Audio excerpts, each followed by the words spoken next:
começar. Está acusando aqui que vai começar em breve. Ok, então iniciou a nossa gravação. Então, em relação à lesão tendínea da articulação do quadril, geralmente a instalação é insidiosa, isso vale não só para a lesão de tendão da articulação do quadril, para as lesões tendíneas de uma maneira geral, a instalação costuma ser insidiosa, também conhecida como crônica. Isso quer dizer que é uma lesão que se obtém geralmente de forma gradual.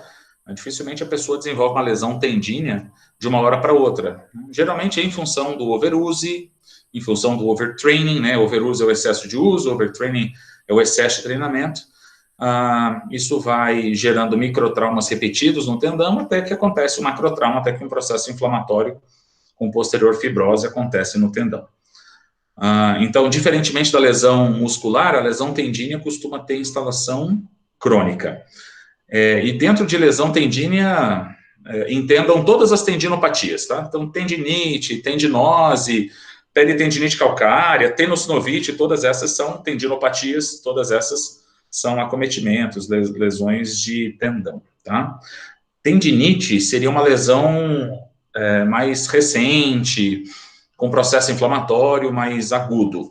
A tendinose, ose significa degeneração, espessamento, seria o quadro subagudo e crônico da lesão do tendão. Geralmente os pacientes chegam para a gente não com tendinite, mas com tendinose. Geralmente eles chegam para a gente já com alguns dias, algumas semanas com a lesão do tendão, em que o processo inflamatório já não está mais presente, ou então já não é tão significativo. O que ele tem principalmente é tendinose, né? O que ele tem principalmente é ose, que é degeneração com o espessamento do tendão. Então, geralmente, os pacientes que nós recebemos estão enquadrados nessa situação, né, de tendinose e não de tendinite. Então, muitas vezes é um erro ficar submetendo esse paciente que tem lesão do tendão há semanas, há meses, à crioterapia e a recursos fisioterapêuticos que controlam inflamação e edema, né, uma vez que os sintomas deverão estar mais relacionados à degeneração, à presença de cicatriz, de fibrose no tendão, e mais o acometimento funcional do tendão, nem tanto o processo inflamatório em si. E tenossinovite é diferente de tendinite. Enquanto na tendinite existe lesão só do tendão, na tenossinovite existe lesão do tendão e também do envoltório do tendão. Acho que a gente viu esses dias esse assunto na tenossinovite de Kervan, né? Eu expliquei isso para vocês, que a tenossinovite é marcada pela lesão do tendão, mas também da capa, né, do invólucro do tendão, que é chamado de bainha sinovial ou bainha tendínea, tá? Então, e a peritendinite calcária é quando há uma calcificação no tendão. E tendinopatia, tudo isso está dentro de tendinopatia. Tendinopatia é acometimento do tendão. Então, qualquer acometimento do tendão, lesão isolada do tendão, lesão recente, lesão crônica do tendão, lesão do tendão associada à lesão da bainha tendínea, tudo isso está dentro de tendinopatia. Então, as tendinopatias, elas costumam acontecer de forma crônica. A lesão, ela vai se instalando gradativamente. E existe uma classificação para a lesão de tendão em 3 graus, assim como existe uma classificação em 3 graus para a lesão muscular. Só que a classificação da lesão tendínea leva em consideração outros fatores, outras coisas. Leva em consideração a dor e a restrição funcional. Então, numa lesão tendínea, vocês vão perceber que eu não vou falar de número de fibras rompidas, como eu falei na classificação da lesão muscular. Vou falar de dor e de restrição funcional, que são as coisas levadas em consideração nessa classificação. Então, quando a pessoa tem uma tendinopatia e tem uma dor mais leve e uma restrição funcional pequena, ele tem uma lesão tendínea, uma tendinopatia grau 1. Quando existe uma dor moderada, com moderada restrição da função, a lesão tendínea é grau 2. E quando ela tem lesão no tendão, que provoca dor intensa, superior a 7, numa escala visual analógica, por exemplo, e uma restrição funcional mais significativa, inclusive afastando-a das atividades laborais, a lesão tendínea é grau 3. Tá? Então, vou repetir essa classificação de lesão tendínea, que vale não só para a lesão nos tendões do quadril, vale pode ser utilizado para classificar a lesão de qualquer tendão, de qualquer músculo do corpo, do membro superior, inclusive. As epicondilites podem ser classificadas assim. Então, lesão tendínea grau 1, pouca dor, pouca limitação funcional, restrição funcional. Grau 2, dor moderada e moderada restrição funcional. Grau 3, dor intensa e importante restrição funcional com afastamento das atividades laborativas, inclusive. Bem, e aí em relação ao tratamento fisioterapêutico da lesão muscular e tendínea, não muda muita coisa. A fisioterapia no tratamento da lesão de um ventre muscular, de uma lesão de um tendão. Então, eu vou falar de uma vez só do tratamento fisioterapêutico das lesões músculo-tendíneas, né, miotendíneas da articulação do quadril. Em geral, iniciamos aplicando técnicas que minimizam o processo inflamatório, que minimizam dor e edema. Então, nós temos os aparelhos da eletrotermofototerapia que podem ser utilizados, como a TENS, o laser, o ultrassom, né, com esse objetivo de controlar o processo inflamatório e ou minimizar dor e ou controlar edema. E, claro, o laser e o ultrassom podem também otimizar o processo de cicatrização, né, pode acelerar o processo de cicatrização tecidual. Aí, a partir daí, pensando no combate à fibrose e essa alteração na forma do músculo, do tendão, que comprometeria o seu funcionamento, técnicas de liberação miofascial, para desfazer a aderência, para gerar uma melhora mecânica do músculo, as técnicas de liberação miofascial costumam ter bons resultados. Então, ventosoterapia, crochetagem, pompagem e outras técnicas que têm esse intuito de desfazer a aderência no meio do músculo, no meio do tendão, e entre essas estruturas e as estruturas vizinhas, as estruturas adjacentes, né? Isso melhoraria a forma do tendão, melhoraria a forma do músculo, né? E como a forma coordena a função, ao recuperar a forma, a gente acaba melhorando, talvez até mesmo restabelecendo funcionalmente a estrutura. Além de exercícios de alongamento, exercício de fortalecimento, em geral, alongamento e fortalecimento do músculo lesado, não são realizados em curto prazo, são realizados em médio prazo, em longo prazo. Mas é possível começar um trabalho de alongamento, de fortalecimento, em outros músculos daquela articulação. Então, em outros músculos do quadril, em outros músculos da coxa, deixando, num primeiro momento, de lado a aplicação do alongamento e do fortalecimento no músculo que sofreu a lesão. Então, ele está com inflamação aguda, então, o alongamento e o fortalecimento dele, aplicação de exercícios de alongamento e fortalecimento desse músculo, desse tendão, deve agravar a lesão, deve piorar a inflamação, deve piorar os sinais e sintomas de uma maneira geral. Mas é possível fazer alongamento e fortalecimento em curto prazo de outros músculos da articulação do quadril, de outros músculos da coxa. Então, por exemplo, tem uma lesão recente no reto femoral. Então, na medida do possível, exercícios de alongamento e fortalecimento em outros músculos do quadril, da coxa, laterais, mediais, posteriores da articulação do quadril. Talvez até de algum outro músculo anterior do quadril, sem recrutamento, sem forçar o alongamento e sem exigir contração do músculo reto femoral, que é o lesado nesse exemplo que eu estou dando para vocês. E como essas lesões musculotendíneas de quadril são comuns em atletas, é importante fazer o trabalho de recondicionamento físico, né? Ele pode ser iniciado pelo fisioterapeuta e complementado pelo profissional de educação física, tá? Então, pode ser um atleta e ele precisa ser recuperado para o retorno pleno, sem qualquer restrição ao esporte que ele pratica. Ok. Então, claro, assim, outras técnicas podem ser utilizadas, mas essas são as mais importantes, que obrigatoriamente devem fazer parte do plano de tratamento de um paciente com lesão miotendínea na articulação do quadril. O nosso próximo assunto é a coxartrose, né? Coxartrose é a osteoartrose na articulação do quadril. Eu não vou aprofundar nesse assunto, acho que depois cabe um outro vídeo para discutirmos osteoartrose, mas eu vou mais direto ao que interessa, assim, porque eu estou falando da coxartrose mirando na artroplastia de quadril, porque a grande indicação de artroplastia de quadril é a coxartrose, é uma osteoartrose crônica, mais avançada na articulação do quadril. Então, eu vou falar de alguns pontos mais importantes da coxartrose para introduzir o assunto artroplastia do quadril. Então, coxartrose é a degeneração da articulação do quadril, é a presença de osteoartrose na articulação do quadril. E, diga-se de passagem, é uma articulação mais frequentemente afetada pela osteoartrose. Joelho, quadril, punho, mão, tornozelo, pé, coluna, cervical, lombar, são segmentos topográficos, anatômicos mais frequentemente afetados pela osteoartrose. A osteoartrose é mais comum no sexo feminino, entretanto, e curiosamente, a coxartrose, e só a coxartrose é mais comum nos homens do que nas mulheres, por motivos desconhecidos. Existem algumas hipóteses, talvez em função da diferença no tamanho, na diferença da largura, na diferença do formato da pelve do homem e da mulher, talvez isso ajude a entender, a explicar o porquê que a coxartrose, e especificamente a coxartrose é mais comum no sexo masculino, mas a gente ainda não tem certeza absoluta disso. Então, definir coxartrose.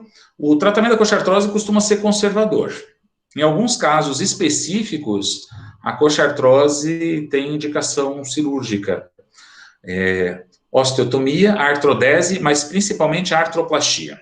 E na coxartrose avançada, talvez esteja indicada a artroplastia total, em que as duas superfícies são substituídas revestidas, né? A cabeça do fêmur seria trocada e o acetábulo seria revestido.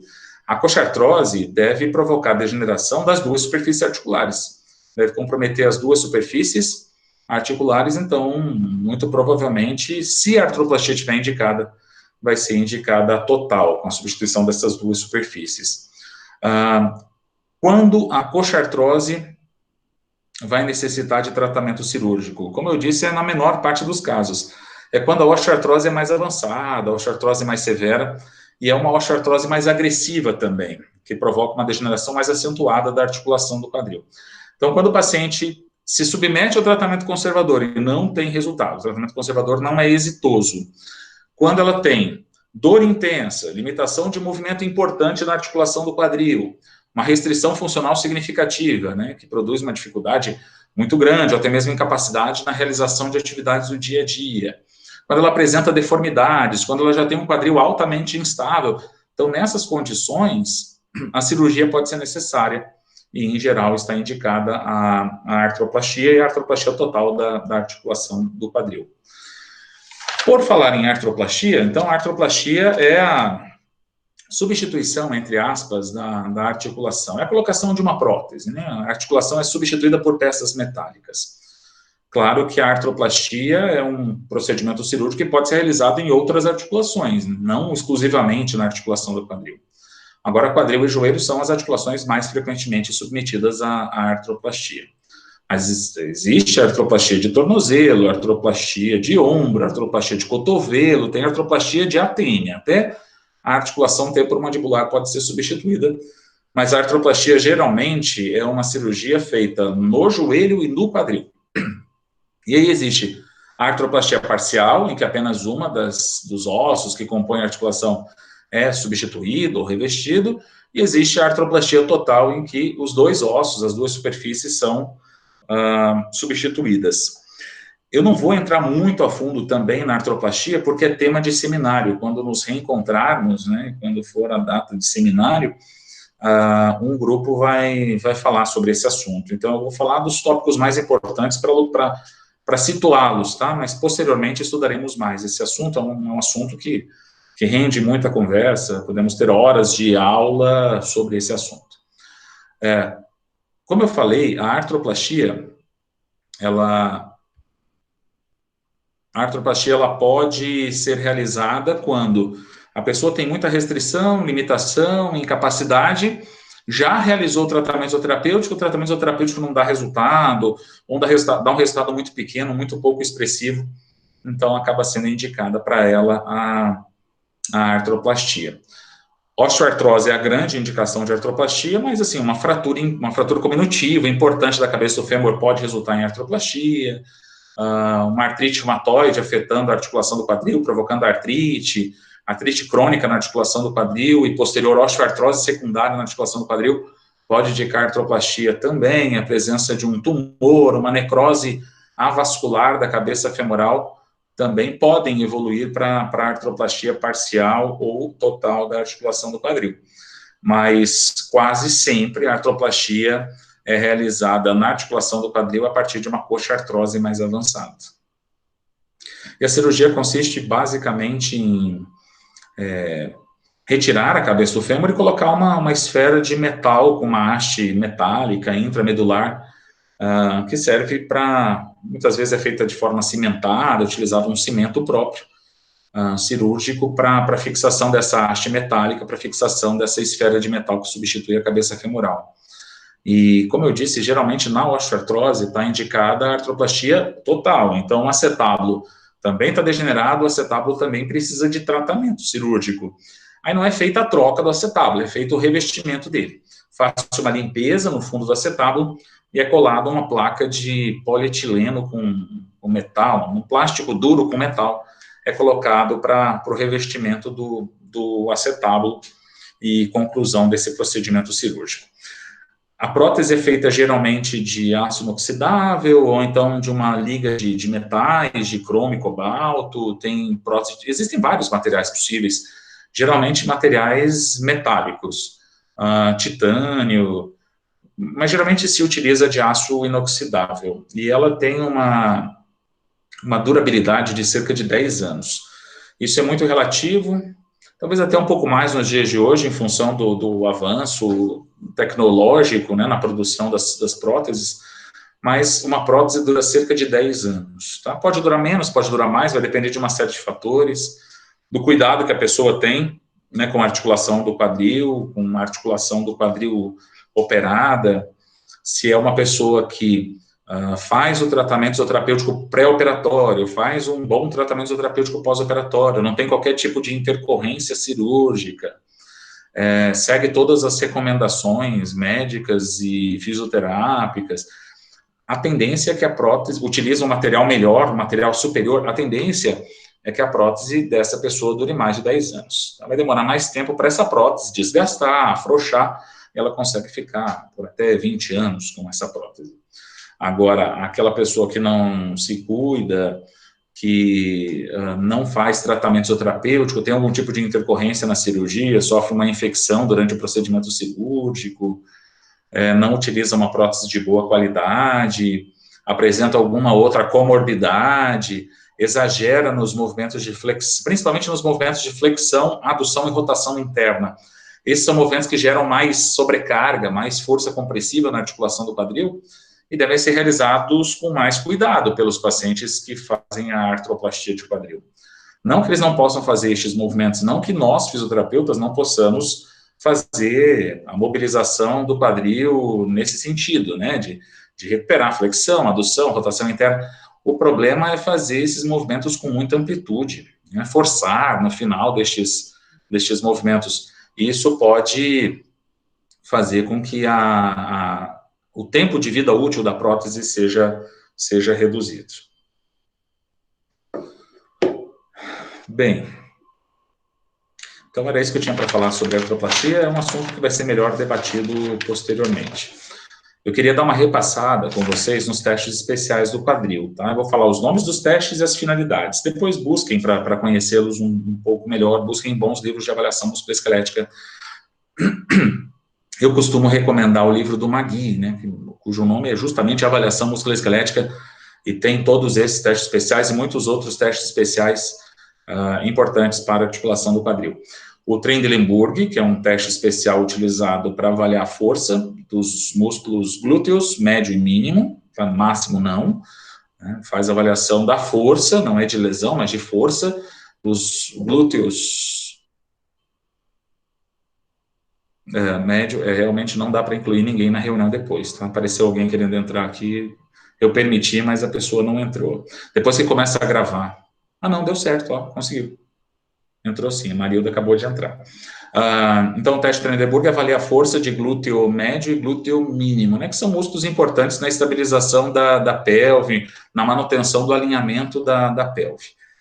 O teste Thomas, que não é o teste Thompson, por favor, não façam confusão entre estes testes. O Thomas é utilizado para avaliar o alongamento dos músculos flexores do quadril, sobretudo de reto femoral e de ilho-psoas.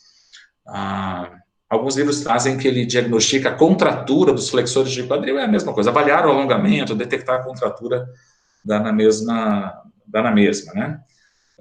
Tem o teste de Patrick, também chamado de Faber, né? Esse Faber são as primeiras letras dos movimentos que fazemos no quadril do paciente, nesse teste especial ortopédico, que avalia a articulação do quadril e a articulação sacroiliaca. F de flexão, AB de abdução e R de rotação externa. A gente faz esses movimentos no quadril do paciente, com o paciente de decúbito dorsal, forçamos o movimento de abdução e observamos se existe limitação de movimento, se existe dor em nível de quadril, em nível de articulação sacroiliaca, para dar o nosso veredito, para determinar se existe algum tipo de disfunção, de acometimento de uma destas articulações. O teste do piriforme, ou da síndrome do piriforme, usado para diagnosticar a síndrome do piriforme, que é a compressão do nervo ciático, só que na face posterior do quadril. Se a pessoa tiver compressão da raiz do nervo ciático, na coluna lombar, né, na região lombosacral, o teste do piriforme, da síndrome do piriforme, deve ser negativo. Então, a princípio, é um teste especial específico para a síndrome do piriforme. E eu tinha comentado com vocês sobre o teste de Ober também, né, o Ober's test, que é o teste especial que avalia o alongamento do músculo tensor da face lata, realizado com o paciente em decúbito contralateral, ou seja, se a intenção é avaliar com o Ober o alongamento do tensor da face lata direito, o paciente deve ser colocado em decúbito lateral esquerdo. E aí fazemos flexão de joelho, extensão de quadril, abdução de quadril, pedimos para que o paciente faça a adução de quadril e caso ele não consiga aduzir completamente o quadril, né, estando o quadril em extensão, significa que ele apresenta um encurtamento do músculo tensor da face lata. Pessoal, alguma dúvida, alguma pergunta até aqui? Tá? Se tiverem alguma dúvida, podem postar aqui no chat que eu respondo na medida do possível. Pubalgia é a presença de dor na símfise púbica, tá? Então, se a pessoa tem uma dor na região da símfise púbica, ela tem esse diagnóstico de pubalgia. A pubalgia pode ser mecânica, pode ser inflamatória. Pode ser que a pessoa tenha uma pubalgia sem ter um processo inflamatório, né? Tem um desequilíbrio de força, de tensão na símfise púbica, nos músculos fixados na símfise púbica, principalmente reta abdominal e músculos adutores do quadril, e isso pode gerar alguma sobrecarga, algum desalinhamento na símfise púbica, e a pessoa passa a ter dor na símfise púbica. Mas muitas vezes há algum processo inflamatório relacionado. Ou uma inflamação na inserção do reto abdominal, o reto abdominal está inserido mais superiormente na símfise púbica, então se houver uma lesão na inserção do reto abdominal junto à símfise púbica, a pessoa vai ter dor na símfise púbica, vai ter pubalgia. Mas muitas vezes, na maior parte dos casos, a lesão está na origem dos músculos adutores, principalmente do adutor longo. Então, a pessoa tem uma inflamação no tendão proximal do adutor longo, o tendão proximal do adutor longo está fixado debaixo do osso púbico, debaixo da símfise púbica, e ela vai ter, então, uma dor na símfise púbica, e muitas vezes essa dor é referida, ela atinge o saco escrotal, ela desce pela virilha, atinge a face medial da coxa, vai para a região da linha glútea, da prega glútea. Então, muitas vezes, a dor ela dá uma espalhada, né? Não se restringe à símfise púbica, atinge algumas áreas próximas à símfise púbica. Tá? Então, pubalgia é um termo bem abrangente que indica a presença de dor na símfise púbica, independentemente da origem, né? Seja ela inflamatória ou mecânica, ela vai ser caracterizada como pubalgia. Bom, é bastante comum em atletas, e em determinadas modalidades a pubalgia acontece até com mais frequência, seriam modalidades em que a símfise púbica é mais requerida, é mais exigida, em que os músculos fixados na símfise púbica são mais recrutados. É bastante comum no futebol, é bastante comum no tênis, praticantes de tênis podem desenvolver pubalgia, né, pelos movimentos que são realizados, forçando o alongamento, forçando a contração dos músculos fixados na símfise púbica. A símfise púbica pode ser lesada e a pessoa pode desenvolver dor nessa articulação. E, geralmente, essas pessoas têm dor na contração dos músculos abdominais, né, porque a contração do reto abdominal vai gerar uma tração nos ossos púbicos, e essa movimentação dos ossos púbicos deve gerar desconforto. A contração dos músculos adutores do quadril deve ser desconfortável também. Se pedir contração dos músculos adutores, fizer uma resistência ao movimento de adução da articulação do quadril, o osso púbico vai ser puxado, e a tração dos ossos púbicos, ou então a tração no tendão lesado do músculo adutor longo, farão com que a pessoa apresente dor. Bom, e assim a gente finaliza a articulação do quadril, né? Nessas aulas, nessas videoconferências, videoaulas, eu apresentei tudo sobre a articulação do quadril para vocês. É um assunto um pouco mais rápido, porque é menos comum lesão na articulação do quadril do que na articulação do ombro, na articulação do joelho. Essas são articulações bem mais afetadas, bem mais acometidas por lesão, por doença, que a articulação do quadril. Né? E essas são principalmente as lesões que acontecem na articulação do quadril. Eu tinha falado de lesões miotendíneas, comentei sobre a coxartrose e falei do procedimento cirúrgico frequentemente utilizado na coxartrose, quando há indicação cirúrgica na coxartrose, que é a artroplastia de quadril. Eu falei também, nestas duas aulas, de síndrome do piriforme, que é a compressão do nervo ciático na face posterior da articulação do quadril, e comentei também sobre a pubalgia. Em relação à síndrome do piriforme, né, retomando esse assunto, existe então um teste especial que é específico para o diagnóstico da síndrome do piriforme, que é o teste do piriforme, o teste da síndrome do piriforme, e tem esse nome porque a lesão, a compressão do nervo ciático na face posterior do quadril costuma acontecer pela hipertrofia do músculo piriforme. O nervo ciático passa por baixo do glúteo máximo, passa no meio da musculatura pélvico-trocantérica, passa no meio daqueles músculos do OO, GG, PQ, que são aqueles pélvico-trocantéricos que rodam o quadril externamente. Obturador interno, obturador externo, gêmeo superior, gêmeo inferior, piriforme, né, o grande representante, o mais importante músculo dos 6 pélvico-trocantéricos, e o sexto e último quadrado femoral, o quadrado da coxa.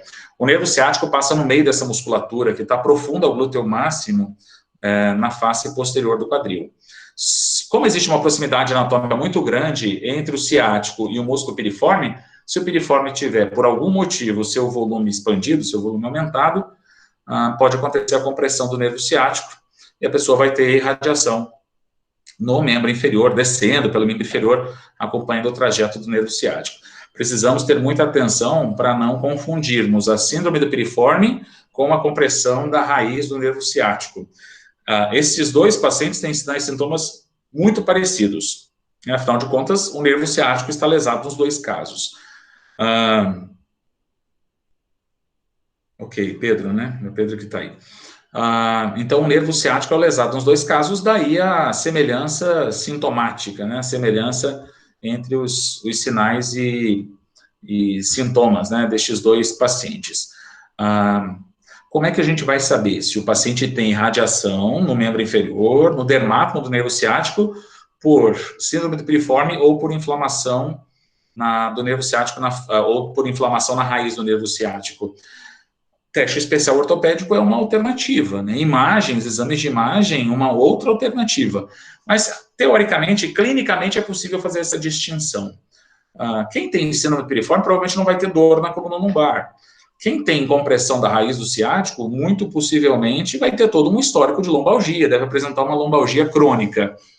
E, como eu disse, teste especial ortopédico. Nós temos testes especiais que são específicos para compressão de raiz nervosa lombar, como teste de compressão lombar. E nós temos testes especiais, como o teste do piriforme, o teste da síndrome do piriforme, é específico para a síndrome do piriforme. Então, provavelmente, clinicamente, a partir de uma boa anamnese, de um bom exame físico, a gente vai conseguir estabelecer esse diagnóstico diferencial, não necessitando de imagens, tá? Mas se houver necessidade de imagem, para confirmar uma suspeita de síndrome do piriforme ou compressão da raiz do ciático, a ressonância e tomografia são as melhores opções, tá? Radiografia, dependendo do caso, compressão de raiz nervosa por uma osteoartrose, por um osteófito, ajudaria a diagnosticar, e talvez algum outro tipo de imagem. Ultrassonografia não deve contribuir muito para estabelecer estes diagnósticos. Bom, pessoal, era isso que eu tinha preparado para a aula de hoje. A nossa próxima videoaula será sobre a articulação do joelho, tá? Aí aqui a gente vai ter muito assunto, né? Porque a anatomia, a cinesiologia, a biomecânica da articulação do joelho são bastante complexas e existem muitas lesões, né, na articulação do joelho, muitas articulações possíveis. E a articulação do joelho é a articulação mais lesada do corpo, então vai ser bom termos um tempo maior, um número maior de aulas para discutirmos a anatomia, a cinesiologia, as lesões da articulação do joelho. Tá bom? Então, eu vou encerrar a gravação neste momento.